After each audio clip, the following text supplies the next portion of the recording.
బిస్మిల్లాహిర్రహ్మానిర్రహీం.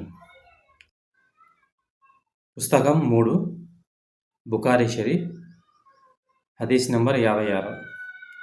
అబూ హురైరా రజియల్లాహు అన్హు గారు ఉల్లేఖించారు, ప్రవక్త ఒక సభలో ఏదో చెబుతుండగా ఒక ఎడారివాసి వచ్చి ఆయన్ని ఇలా అడిగారు, ఆ ప్రళయ ఘడియ ఎప్పుడు వస్తుంది? అల్లాహ్ దూత తన ప్రసంగాన్ని కొనసాగించారు. ప్రవక్త సల్లల్లాహు అలైహి వసల్లం గారు ప్రసంగాన్ని కొనసాగించారు. దాంతో కొందరు ప్రవక్త సల్లల్లాహు అలైహి వసల్లం గారికి ఆ ప్రశ్నను విన్నారని, కానీ ఆ ఎడారివాసి అడిగిన విషయం ఆయనకు నచ్చలేదని అనుకున్నారు. మరికొంతమంది మాత్రం ఆయన ఆ ప్రశ్న వినలేదని భావించారు. ప్రవక్త సల్లల్లాహు అలైహి వసల్లం గారు తన ప్రసంగాన్ని ముగించిన తర్వాత ఆ ప్రళయ గడియ గురించి ఆరా తీసిన ఆ ప్రశ్నకర్త ఎక్కడా అని అడిగారు. ఆ బెడూయిన్, ఆ యొక్క దెహాతీవాలా, అల్లాహ్ దూత నేను ఇక్కడే ఉన్నాను అని బదులిచ్చారు. ప్రవక్త సల్లల్లాహు అలైహి వసల్లం గారు ఇలా అన్నారు, ఎప్పుడు నిజాయితీ కరువు అవుతుందో అప్పుడు ఆ గడియ కోసం వేచి చూడండి. అప్పుడు అతను, అది ఎలా కరువు అవుతుంది అని అడిగాడు. ప్రవక్త సల్లల్లాహు అలైహి వసల్లం గారు సమాధానించారు, ఎప్పుడు అధికారం లేదా బాధ్యత అనర్హుల చేతుల్లోకి వెళ్తుందో అప్పుడు ఆ ప్రళయ గడియ కోసం వేచి ఉండండి. అబ్దుల్లాహ్ బిన్ అమర్ రజియల్లాహు అన్హు ఉల్లేఖించారు. హదీస్ నెంబర్ 57. ఒకసారి ఒక ప్రయాణంలో ప్రవక్త సల్లల్లాహు అలైహి వసల్లం గారు మా వెనకే ఉండిపోయారు.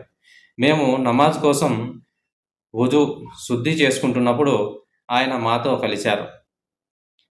ఆ నమాజ్ సమయం అప్పటికే దాటిపోయింది.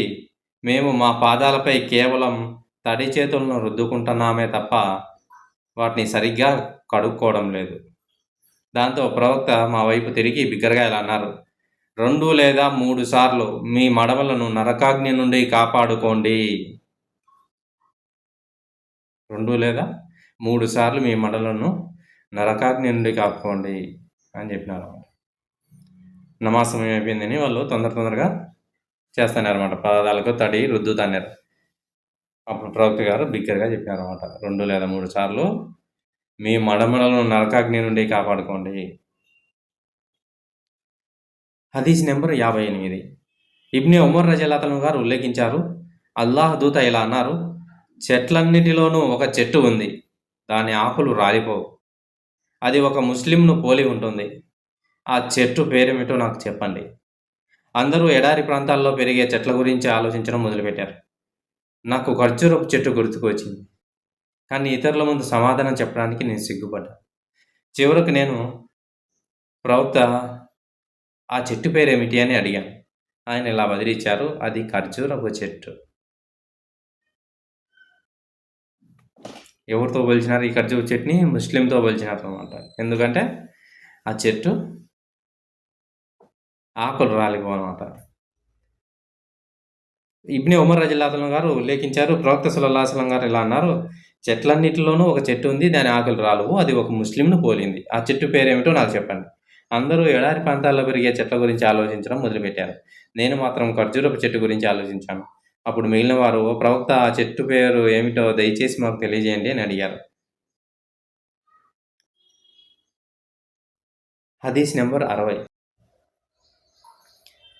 హదీస్ నెంబర్ 60, 61, 62 ఇవి కూడా సేమ్ పైన చెప్పబడిన హదీస్‌లాగా వంటి హదీస్‌లే వచ్చినాయన్నమాట. హదీస్ నెంబర్ 63. అనస్ బిన్ మాలిక్ రజియల్లాహు అన్హు గారు ఉల్లేఖించారు, మేము మసీదులో ప్రవక్త సల్లల్లాహు అలైహి వసల్లం గారితో కలిసి కూర్చున్నప్పుడు ఒక వ్యక్తి ఒంటెపై స్వారీ చేస్తూ అక్కడికి వచ్చారు. అతను మసీదు ఆవరణలో తన ఒంటెలను మోకరింపజేసి దాని ముందు కాలిని కట్టివేసి ఆపై ఇలా అడిగారు, మీలో ముహమ్మద్ ఎవరు? సల్లల్లాహు అలైహి వసల్లం. ఆ సమయంలో ప్రవక్త సల్లల్లాహు అలైహి వసల్లం గారు మా మధ్య తన చేతిపై ఆనుకొని కూర్చొని ఉన్నారు. మేము ఇలా బదిలిచ్చాము, తన చేతిపై ఆనుకొని ఉన్న ఈ శ్వేతవర్ణపు వ్యక్తియే ఆయన. అప్పుడు ఆ వ్యక్తి ప్రవక్తను ఉద్దేశించి, ఓ అబ్దుల్ ముత్తలిబ్ కుమారుడా అని సంబోధించారు. ప్రవక్త గారు ఇలా అన్నారు, నీ ప్రశ్నలకు సమాధానం ఇవ్వడానికి నేను ఇక్కడే ఉన్నాను. ఆ వ్యక్తి ప్రవక్తతో ఇలా అన్నారు, నేను మిమ్మల్ని ఒక విషయం అడగాలనుకుంటున్నాను. అయితే నా ప్రశ్నలు కాస్త కఠినంగా ఉండవచ్చు. కాబట్టి కోపపడకు. ప్రవక్త గారు ఇలా అన్నారు, నీకు కావలసినది అడుగు. ఆ వ్యక్తి ఇలా అన్నారు, నీ ప్రభువు సాక్షిగాను, నీకు పూర్వం గతించిన వారి ప్రభువుల సాక్షిగాను నేను అడుగుతున్నాను. అల్లాహ్ నిన్ను సమస్త మానవాళికి ప్రవక్తగా పంపాడా? ప్రవక్త గారు ఇలా అన్నారు, అల్లాహ్ సాక్షిగా అవును. ఆ వ్యక్తి ఇంకా ఇలా అన్నారు, అల్లాహ్ సాక్షిగా నేను నిన్ను అడుగుతున్నాను, ఒక పగలు మరియు రాత్రి వ్యవధిలో 5 పూట్ల నమాజ్ చేయమని అల్లాహ్ నీకు ఆజ్ఞాపించాడా? ఆయన సమాధానంగా అల్లాహ్ సాక్షిగా అవును అని జవాబిచ్చారు. ఆ వ్యక్తి ఇంకా ఇలా అన్నారు, అల్లాహ్ సాక్షిగా నేను నిన్ను అడుగుతున్నాను, సంవత్సరంలోని ఈ నెలలో ఉపవాసాలు పాటించమని, రంజాన్‌లో ఉపవాసాలు పాటించమని అల్లాహ్ నీకు ఆజ్ఞాపించారా? ఆయన ఇలా సమాధానం ఇచ్చారు, అల్లాహ్ సాక్షిగా అవును. ఆ వ్యక్తి ఇంకా ఇలా అన్నారు, అల్లాహ్ సాక్షిగా నేను నిన్ను అడుగుతున్నాను, మా ధనికుల నుండి జకాతును సేకరించి దాన్ని మీ పేదవాళ్ళలో పంపిణీ చేయమని అల్లాహ్ నీకు ఆజ్ఞాపించారా? ప్రవక్త సల్లల్లాహు అలైహి వసల్లం గారు ఇలా సమాధానం ఇచ్చారు, అల్లాహ్ సాక్షిగా అవును.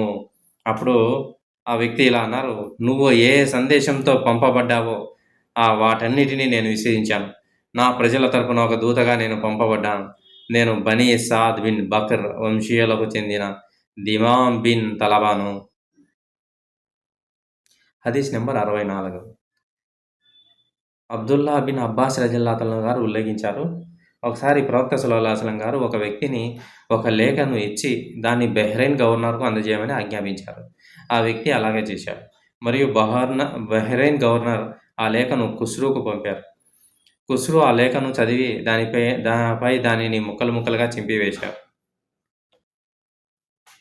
ఇబ్నే హిషామ్ అభిప్రాయం ప్రకారం ఇబ్న్ అల్ ముసయ్యబ్ ఇలా పేర్కొన్నారు, అల్లాహ్ ప్రవక్త వారిపై అల్లాహ్‌ను వేడుకుంటూ ఇలా శపించారు, అల్లాహ్ వారిని ముక్కలు ముక్కలుగా చింపివేయగాక మరియు వారందరినీ పూర్తిగా చెల్లాచెదురు చేయగాక. హదీస్ నెంబర్ 65. అనస్ బిన్ మాలిక్ రజల్లాహు అన్హు గారు ఉల్లేఖించారు, ఒకసారి ప్రవక్త సల్లల్లాహు అలైహి వసల్లం గారు ఒక లేఖను రాశారు, లేదా ఒక లేఖ రాయాలని ఆలోచన చేశారు. లేఖకు ముద్ర, సీలు వేసి ఉంటే తప్ప వారు పాలకులైన రాజులు వాటిని చదవరని ప్రవక్త సల్లల్లాహు అలైహి వసల్లం గారికి తెలియజేశారు. కాబట్టి ప్రవక్త సల్లల్లాహు అలైహి వసల్లం గారు దానిపై ముహమ్మదుర్ రసూలుల్లాహ్ అని చెక్కబడిన ఒక వెండి ఉంగరాన్ని చేయించుకున్నారు. ఆ ప్రవక్త చేతిలో ఆ ఉంగరం మెరిసే తెల్లని కాంతిని నేను ఇప్పుడే చూస్తున్నట్లుగా అది నా కళ్ళ ముందు మెదులుతోంది. హదీస్ నెంబర్ 66. అబూ వాకిద్ అల్ లైథీ ఉల్లేఖించారు, ప్రవక్త సల్లల్లాహు అలైహి వసల్లం గారు మసీదులో కొందరు వ్యక్తులతో కొలిసి కూర్చొని ఉన్నప్పుడు ముగ్గురు వ్యక్తులు అక్కడికి వచ్చారు. వారిలో ఇద్దరు అల్లాహ్ ప్రవక్త ముందు వచ్చారు. మూడో వ్యక్తి మాత్రం దూరంగా వెళ్ళిపోయాడు. ఆ ఇద్దరు వ్యక్తులు కొంతసేపు అల్లాహ్ ప్రవక్త ముందు నిలబడే ఉన్నారు. ఆ తర్వాత వారిలో ఒకరు ఆ సభా వలయంలో ఒక వ్యక్తి ఖాళీ స్థలాన్ని చూసి అక్కడ కూర్చున్నారు. మరొకరు ఆ సభ వెనుక వైపున కూర్చున్నారు. ఇక మూడో వ్యక్తి అక్కడే నుండి వెళ్ళిపోయాడు. అల్లాహ్ ప్రవక్త తన ప్రసంగాన్ని ముగించినప్పుడు ఆయన ఇలా అన్నారు, ఈ ముగ్గురు వ్యక్తుల గురించి మీకు చెప్పనా? వారిలో ఒకరు అల్లాహ్ వైపు మొగ్గారు. కాబట్టి అల్లాహ్ అతనిని అనుగ్రహం మరియు కరుణలోకి తీసుకొని అతనికి ఆశ్రయం కల్పించాడు. రెండోవాడు అల్లాహ్ పట్ల సిగ్గుపడ్డాడు. కాబట్టి అల్లాహ్ అతనిని తన కరుణలో ఉంచారు. ఇక మూడోవాడు అల్లాహ్ నుండి ముఖం తిప్పుకొని వెళ్ళిపోయాడు. కాబట్టి అల్లాహ్ కూడా అతని నుండి తన ముఖాన్ని తిప్పుకున్నాడు. హదీస్ number 67. Abdur Rahman bin Abi Bakra రజల్లాహు అన్హు గారి తండ్రి కథనం ప్రకారం, అంటే అబూ బకర్ రజల్లాహు అన్హు గారి తండ్రి అబ్దుర్ రహ్మాన్ గారి కథనం ప్రకారం, ఒకసారి ప్రవక్త సల్లల్లాహు అలైహి వసల్లం తన ఒంటెపై ప్రయాణిస్తుండగా ఒక వ్యక్తి దాని పగ్గాలను పట్టుకొని ఉన్నాడు. ప్రవక్త ఈరోజు ఏ రోజు అని అడిగారు. ఆయన ఆ రోజుకు వేరే పేరు చెబుతాడేమోనని మేము మౌనంగా ఉన్నాం. ఆయన ఇది నెహర్ రోజు కదా అని అడిగారు. మేము అవును అని బదిలిచ్చాం. ఆయన ఇంకా ఇది ఏ నెల అని అడిగారు. అతను దానికి వేరే పేరు పెడతాడేమోనని మేము మళ్ళీ మౌనంగా ఉండిపోయాం. అప్పుడు అతను ఇది జిల్హజ్జా మాసం కదా అని అడిగాం. మేము అవును అని జవాబిచ్చాం. అతను నిశ్చయంగా మీ రక్తము, మీ ఆస్తి, మీ గౌరవం కొరకు, అంటే ముస్లింల కొరకు పవిత్రమైనవి. మీ రక్తం, ఆస్తి, గౌరవం ఒకరికొకరు పవిత్రమైనవి. మీ ఈరోజు మీ ఈ మాంసం మరియు మీ ఈ నగరం ఎంత పవిత్రమైనవో ఇవి కూడా అంతే పవిత్రమైనవి. ఇక్కడ ఉన్నవారు హాజరు కాని వారికి తెలియజేయడం వారి బాధ్యత. ఎందుకంటే ఇక్కడున్న వారికంటే హాజరు కాని వారే నేను చెప్పిన దాన్ని బాగా అర్థం చేసుకోగలరు. హదీస్ నెంబర్ 68. ఇబ్నే మసూద్ రజియల్లాహు గారు ఉల్లేఖించారు, ప్రవక్త మాకు బోధించే విషయంలో తగిన సమయాన్ని ఎంచుకుంటూ మా పట్ల శ్రద్ధ వహించేవారు. తద్వారా మాకు విసుగు కలగకుండా ఉండేది. ఆయన ఎల్లప్పుడూ ఉపన్యాసాలతోనూ జ్ఞానబోధతోనూ మమ్మల్ని విసిగించడం నుండి దూరంగా ఉండేవారు. హదీస్ నెంబర్ 69.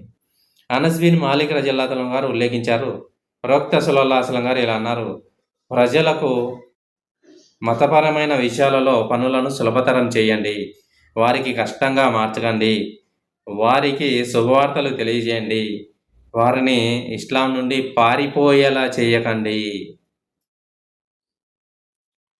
హదీస్ నెంబర్ 70. అబూ వాయిల్ రహమతుల్లాహి గారు ఉల్లేఖించారు, అబ్దుల్లాహ్ రజియల్లాహు గారు ప్రతి గురువారం ప్రజలకు మతపరమైన ఉపన్యాసం ఇచ్చేవారు. ఒకసారి ఒక వ్యక్తి ఇలా అన్నారు, ఓ అబా అబ్దుర్రహ్మాన్, అల్లా సాక్షిగా మీరు మాకు ప్రతిరోజు బోధిస్తూ బాగుండు అని వేడుకుంటున్నాను. దానికి ఆయన ఇలా సమాధానం ఇచ్చారు, నేను అలా చేయకుండా నన్ను నిరోధించే ఏకైక విషయం ఏమిటంటే మీకు విసుగు కలిగించడం నాకు ఇష్టం లేదు. నిస్సందేహంగా ప్రవక్త మాకు విసుగు కలుగుతుందేమోనని భయపడి మాకు బోధించేటప్పుడు తగిన సమయాన్ని ఎంచుకుంటూ మా పట్ల ఎలా శ్రద్ధగా వహించేవారో నేను కూడా మీ విషయంలో అలాగే శ్రద్ధ వహిస్తున్నాను. హదీస్ నెంబర్ 71. ముహావియా రజియల్లాహు గారు ఉల్లేఖించారు, అల్లా దూత ఇలా చెప్పడం నేను విన్నాను, అల్లాహ్ ఒక వ్యక్తికి మేలు చేయాలనుకుంటే ఆయన ఆ వ్యక్తికి మతాన్ని లోతుగా అర్థం చేసుకునే జ్ఞానాన్ని ప్రసాదిస్తారు. నేను కేవలం పంపిణీదారుని మాత్రమే, కానీ ఆ అనుగ్రహం అల్లాహ్ నుండి లభిస్తుంది. ఈ జాతి నిజమైన ముస్లింలు అల్లాహ్ బోధనలను ఖచ్చితంగా అనుసరిస్తూనే ఉంటారు. అల్లాహ్ ఆజ్ఞ వచ్చేంత వరకు వేరే మార్గంలో పయనించే ఏ ఒక్కరి వల్ల కూడా వీరికి ఎటువంటి హాని కలగదు. హదీస్ నెంబర్ 72. ఇబ్నే ఉమర్ రజియల్లాహు గారు ఇలా ఉల్లేఖించారు, మేము ప్రవక్తతో కలిసి ఉన్నాము. ఆ సమయంలో ఆయన మా వద్దకు ఒక ఖర్జూరపు చెట్టు గల తీసుకురాబడింది. మేము ప్రవక్త గారితో ఉన్నాము. ఆ సమయంలో ప్రవక్త వద్దకి ఒక ఖర్జూరపు చెట్టు యొక్క గెల తీసుకురాబడింది. దాన్ని చూసి ఆయన ఇలా అన్నారు, చెట్లన్నిటిలోనూ ఒక చెట్టు ముస్లింను పోలి ఉంది, అది ఖర్జూర వృక్షం అని చెప్పాలన్నాను. కానీ వారందులో నేను అత్యంత చిన్నవాణ్ణి కావడం వల్ల మౌనంగా ఉండిపోయాను. ప్రవక్త సల్లల్లాహు అలైహి వసల్లం గారు అన్నారు, అది ఖర్జూర వృక్షమే. హదీస్ నెంబర్ 73. అబ్దుల్లా బిన్ మసూద్ రజియల్లాహు గారు ఉల్లేఖించారు, ప్రవక్త సల్లల్లాహు అలైహి వసల్లం గారు ఇలా అన్నారు, 2 సందర్భాల్లో తప్ప మరెవరిలా ఉండాలని కూడా మీరు ఆశించకండి. ఒక 2 విషయాల్లో తప్ప ఇంకా వేరే వాళ్ళని అట్లా ఉండాలి రబ్బా మనం కూడా అనేసి అనుకోకూడదు. ఒకటి, అల్లా ఎవరికైతే సంపద ఇచ్చాడో వారు దాన్ని సన్మార్గంలో ఖర్చు చేస్తున్నారో వాళ్ళని చూసి అబ్బా మనం కూడా ఇలా ఖర్చు చేయాలరా సన్మార్గంలో అనేసి అనుకోవాలి. అల్లా ఎవరికైతే జ్ఞానాన్ని పవిత్ర ఖురాన్ని ప్రసాదించాడో వారు దాని ప్రకారం ఆచరిస్తూ ఇతరులకు కూడా దాన్ని బోధించే వ్యక్తి. ఈ 2 దానిలలో మనం ఆశించవచ్చు, అలా ఉండాలరా అని మనం అనుకోవచ్చు అన్నమాట. హదీస్ నెంబరు 74. ఇబ్నే అబ్బాస్ రజియల్లాహు గారు ఉల్లేఖించారు, ప్రవక్త మూసా అలైహిస్సలాం గారిని సహచరుని విషయంలో ప్రవక్త మూసా అలైహిస్సలాం గారి సహచరుని విషయంలో ఆయన హూర్ బిన్ కైస్ బిన్ హిస్న్ అల్ ఫజారీతో విభేదించారు. ఆ సహచరుడు హిజ్ర్ అని ఇబ్నే అబ్బాస్ పేర్కొన్నారు. ఇంతలో ఉబయ్ బిన్ కాబ్ అటు వెళ్తుండగా ఇబ్నే అబ్బాస్ రజియల్లాహు గారు ఆయన్ని పిలిచి ఇలా అన్నారు, మూసా అలైహిస్సలాం గారు కలవడానికి మార్గం అడిగిన ఆ సహచరుని విషయంలో నా మిత్రుడు హుర్ మరియు నేను విభేదించుకున్నాము. ఆయన గురించి ప్రవక్త సల్లల్లాహు అలైహి వసల్లం గారు ఏదైనా ప్రస్తావించడం మీరు విన్నారా? ఆయన ఇలా బదిలిచ్చారు, అవును, అల్లాహ్ దూత సల్లల్లాహు అలైహి వసల్లం గారు ఇలా చెప్పడం నేను విన్నాను. ఒకసారి మూసా అలైహి వసల్లం గారు కొంతమంది ఇశ్రాయేలు సమక్షంలో కూర్చొని ఉండగా ఒక వ్యక్తి వచ్చి ఆయనను ఇలా అడిగారు, మీకంటే ఎక్కువ జ్ఞానం కలిగిన వారు ఎవరైనా ఉన్నారా అని మీకు తెలుసా? దానికి మూసా అలైహిస్సలాం గారు లేదు అని సమాధానం ఇచ్చారు. అప్పుడు అల్లాహ్ మూసా అలైహిస్సలాం గారికి వహీని పంపాడు. అవును, మా దాసుడైన ఖిజ్ర్ నీకంటే ఎక్కువ జ్ఞానం కలిగినవాడు. ఆయన్ని ఎలా కలవాలో మూసా అలైహిస్సలాం గారు అల్లాహ్‌ని అడిగారు. అప్పుడు అల్లాహ్ చేపను ఆయనకు ఒక సంకేతంగా నిర్ణయించాడు. ఆ చేప ఎక్కడైతే తప్పిపోతుందో అక్కడికే ఆయన్ని తిరిగి వెళ్ళాలని, అక్కడ ఆయనకు ఆ వ్యక్తి కలుస్తారని ఆయనకు తెలియజేశారు. అలా మూసా అలైహిస్సలాం గారు సముద్రంలో ఆ చేప అనే సంకేతం కోసం వెతుకుతూ ప్రయాణించారు. మూసా అలైహిస్సలాం గారు సేవకుడు ఆయనతో ఇలా అన్నారు, మనం ఆ బండ వద్దకు చేరుకున్నప్పుడు మీకు గుర్తుందా?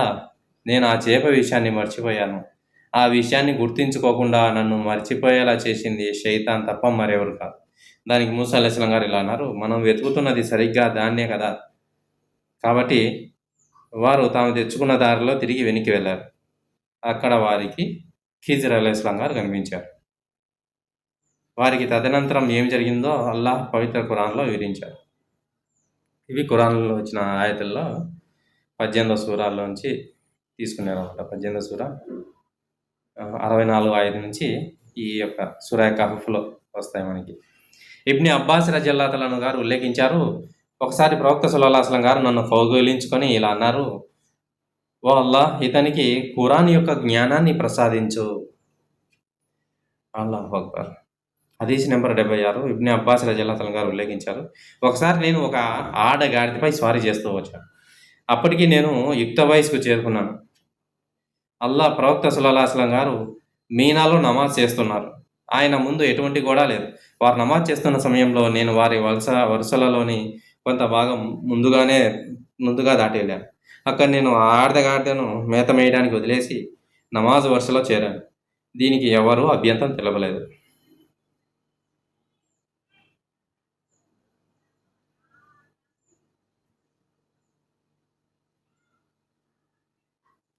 హదీస్ నెంబర్ 77.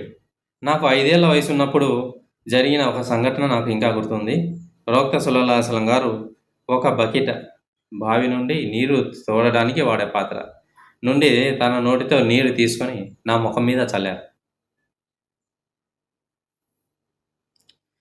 హదీస్ నెంబర్ 78. ఇబ్న్ అబ్బాస్ రజియల్లాహు అన్హు గారు ఉల్లేఖించారు, ప్రవక్త మూసా అలైహిస్సలాం యొక్క సహచరుడికి సంబంధించి హుర్ బిన్ ఖైస్ బిన్ హెస్న్ అల్ ఫజారీతో తనకు ఒక విషయంలో భేదాభిప్రాయం కలిగిందని ఆయన తెలిపారు. ఇంతలో ఉబయ్ బిన్ కాబ్ రజియల్లాహు అన్హు గారు వారి పక్క నుండి వెళ్తుండగా ఇబ్న్ అబ్బాస్ ఆయన్ని పిలిచి ఇలా అన్నారు, నా మిత్రుడు హూర్ అలైహిస్సలాం మరియు నేను మూసా అలైహిస్సలాం కలుసుకోవడానికి మార్గం అడిగిన ఆ సహచరుని గురించి భిన్నాభిప్రాయాలు కలిగి ఉన్నాము. ఆయన గురించి ప్రవక్త సల్లల్లాహు అలైహి వసల్లం గారు ఏదైనా ప్రశ్నించడం మీరు విన్నారా?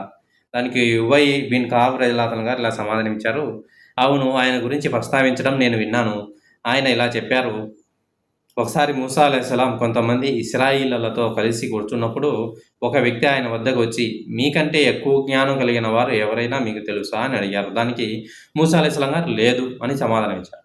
అప్పుడు అల్లాహు తాలా మూసా అలైహిస్సలాం గారికి వహీని పంపారు.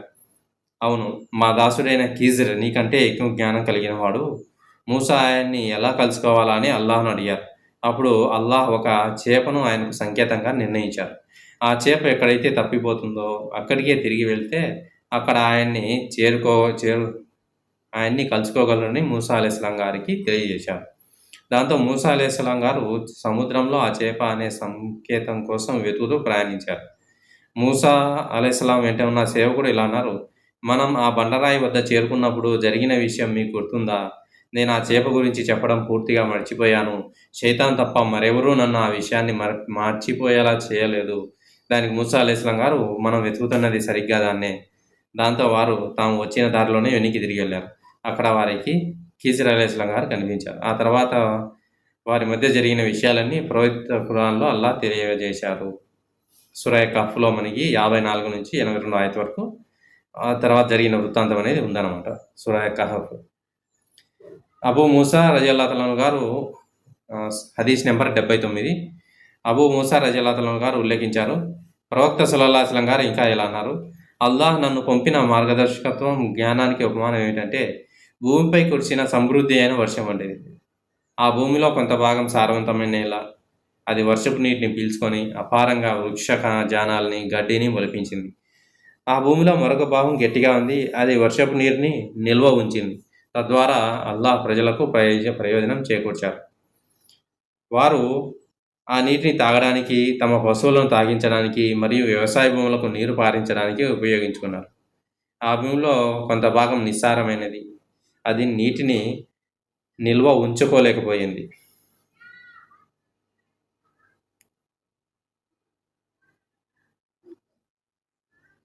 అలాగే వృక్షజాలాన్ని కూడా మొలిపించలేకపోయింది.